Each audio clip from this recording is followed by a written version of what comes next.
Lillian's breath hitched. She stood frozen in the town square, staring at herself, or rather, the twisted version of her.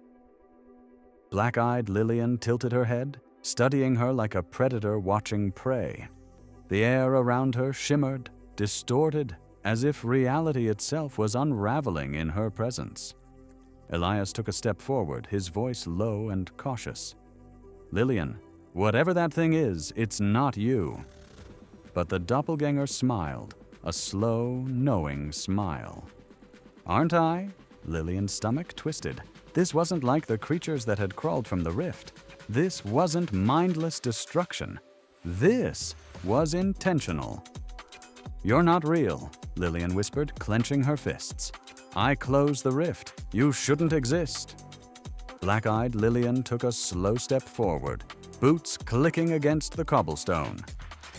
"You closed one door," she said, "but there are so many more." Lillian's fingers twitched at her sides. The Codex of Ashes was still in her grasp, its cover pulsing faintly. She had rewritten the ending, hadn't she? She had chosen to fight the fate the book had shown her. So why was this happening? Elias murmured under his breath. "She's a paradox." Lillian turned sharply. "What?" He didn't take his eyes off the doppelganger. "You rewrote your fate, but that means the version of you that accepted it has nowhere to go. She's a fragment of the future you denied." Black-eyed Lillian's smile widened. "Very good, Elias." She lifted a hand, flexing her fingers. The space around her rippled. "But there's one problem." Elias's grip on the lantern tightened. "What?" The doppelganger's eyes gleamed. "I don't want to disappear." The air around her collapsed. A gravitational force pulled at Lillian, at Elias, at the buildings surrounding them. Windows shattered. Street lamps bent toward her like iron drawn to a magnet. The world itself was shifting. Lillian stumbled back, heart pounding. "You're part of a future that doesn't exist," she shouted over the roar of the distortion. "You don't belong here." Black-eyed Lillian's expression darkened. "And yet, here I am." Then she moved. Faster than Lillian could react, her doppelganger closed the space between them, fingers reaching for the codex. Lillian barely dodged, twisting away as a wave of raw energy tore through the air where she had been standing. Elias threw his lantern, but the doppelganger raised a hand, and the flame froze mid-air. It hung, flickering, before imploding in a spray of embers. Lillian's mind raced. She had rewritten the book to save Ravenshire. But if this version of herself was still here, that meant the story wasn't over. There was only one thing left to do. She had to write again. She gripped the Codex of Ashes, flipping to a blank page. The doppelganger lunged.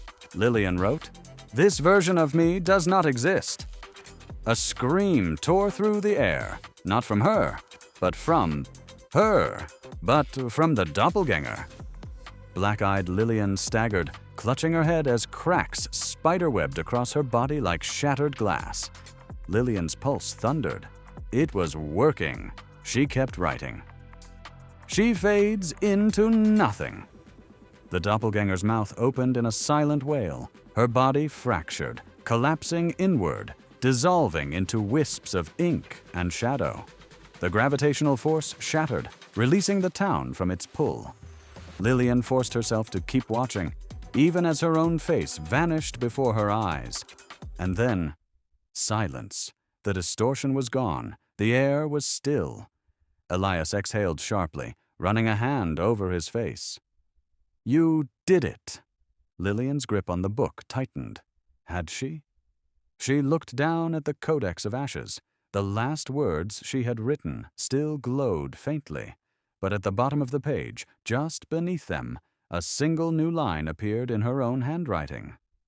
For now, her blood ran cold. This wasn't over, not even close. To be continued. Follow for Part 8, because the real ending is yet to be written.